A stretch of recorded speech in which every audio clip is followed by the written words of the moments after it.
여러분, 안녕하세요. 아하! 코린세스 장아주입니다. 저도 유튜브 시작하고 여러분, 장이 좀 좋아져야 자료 준비하면서 신이 나는데, 생각보다 요새 너무 힘들어가지고, 한 3개월 기절하고 싶다라는 생각을 하거든요. 그래도 여러분, 어떡합니까? 우리가 시장을 견딜 수 있는 근거들을 또 함께 찾아보셔야겠죠? 오늘도 화이팅! 하면서 한 주간의 브리핑 시간 가져보도록 하겠습니다. 자, 저희가 공포 탐욕 점수 한번 살펴볼 텐데 시장에 참여하고 있는 사람들의 감정을 수치화했다라고 말씀을 드렸죠. 지금 극단적인 공포 상태 20점까지 밀렸습니다. 이 정도로 밀린 게 지금 4월 이후로 또 처음이거든요. 시즌 인덱스도 지난주보다 31점에서 26점까지 내려앉았고 그리고 비트코인 도미넌스도 60까지 올라왔습니다. 알트코인 불장이랑 조금씩 멀어지고 있다라는 신호겠죠. 자, 시장이 또 이렇게 급격하게 내려앉다 보니까 저희가 월초 이후에 또 가장 많은 청산 물량이 나왔습니다.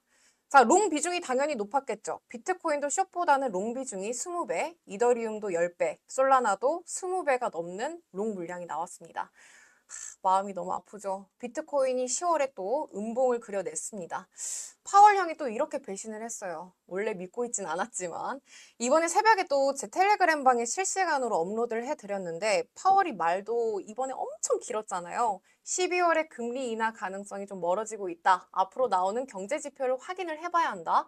위원들 사이에서도 의견이 엇갈리고 있다라는 내용을 그렇게나 길게 새벽에 잠도 안 재우고 자, 그래도 우리가 희망 회로를 좀 돌려보자면 평균적으로 11월이 상위권에서 굉장히 높은 상승률을 보여줬던 달입니다. 작년에 또 11월에 대선에 대한 기대감으로 미니 불장이 찾아왔었잖아요. 11월에 37% 넘는 상승률을 보여줬기 때문에 이번에는 또 어떤 이슈로 끌어올릴지가 중요한데 좋은 내용이 나와도 모자랄 판에 또 한 번 악재가 하나 나왔습니다. 자, 이더리움 디파이 프로토콜 밸런서에 대한 해킹 소식이 전해졌어요. 자, 밸런서 같은 경우에는 이더리움 기반의 탈중앙화 금융 프로토콜이죠.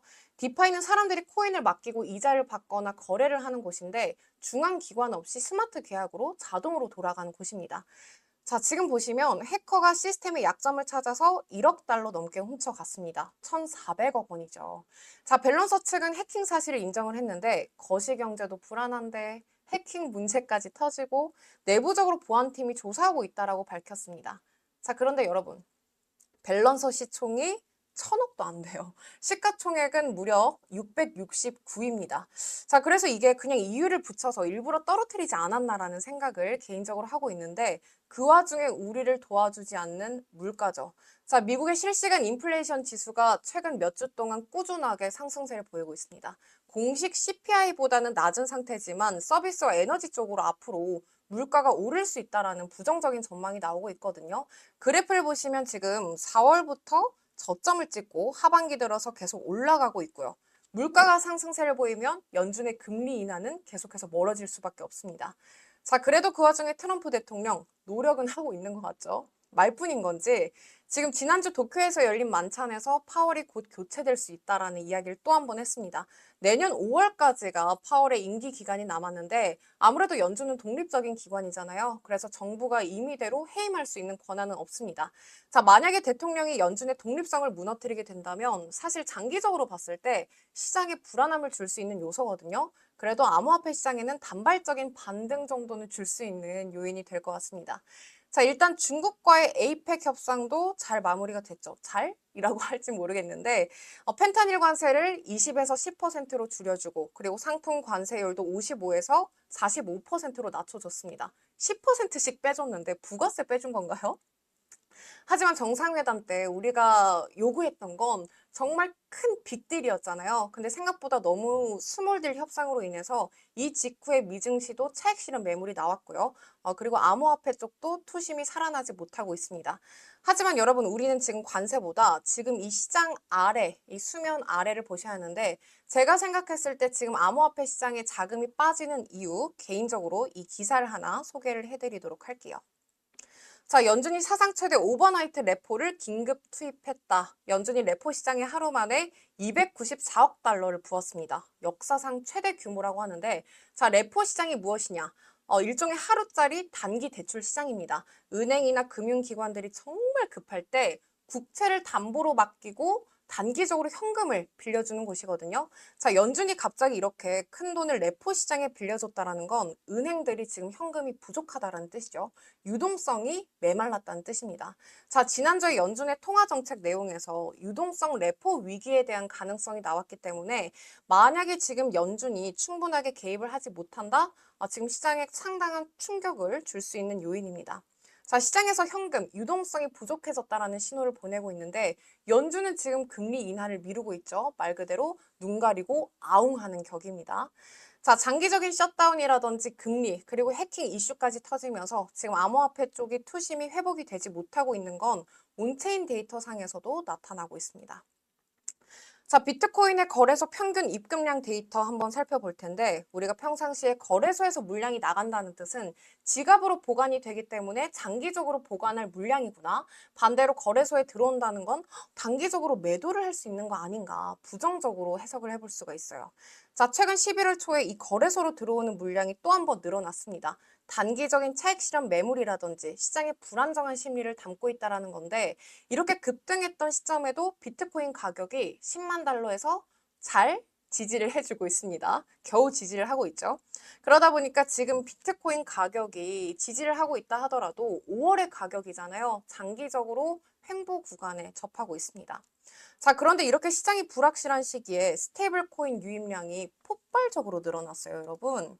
바이낸스에서 테드와 서클의 순유입 차트를 한번 살펴보겠습니다. 자, 거래소로 들어오거나 빠져나간 유입량을 알 수가 있는데 올 초부터 현재까지 유입량을 알 수가 있습니다. 자, 노란색 그래프 같은 경우에는 그달의 유입 유출량, 그리고 오른쪽에 푸른 색깔 그래프 같은 경우에는 누적 유입량입니다. 자, 연초부터 지금까지의 총합이죠. 자, 그런데 10월 한 달에만 약 60억 달러의 스테이블 코인 순유입이 발생을 했고요. 올해 들어서 가장 큰 폭의 유입량이 기록이 됐습니다. 자, 연초에 보시면 지금 4월에 유출이 꽤나 심했었는데 시장이 하반기에 들어오면서 거래소의 대기 자금은 오히려 증가하고 있다는 뜻이겠죠.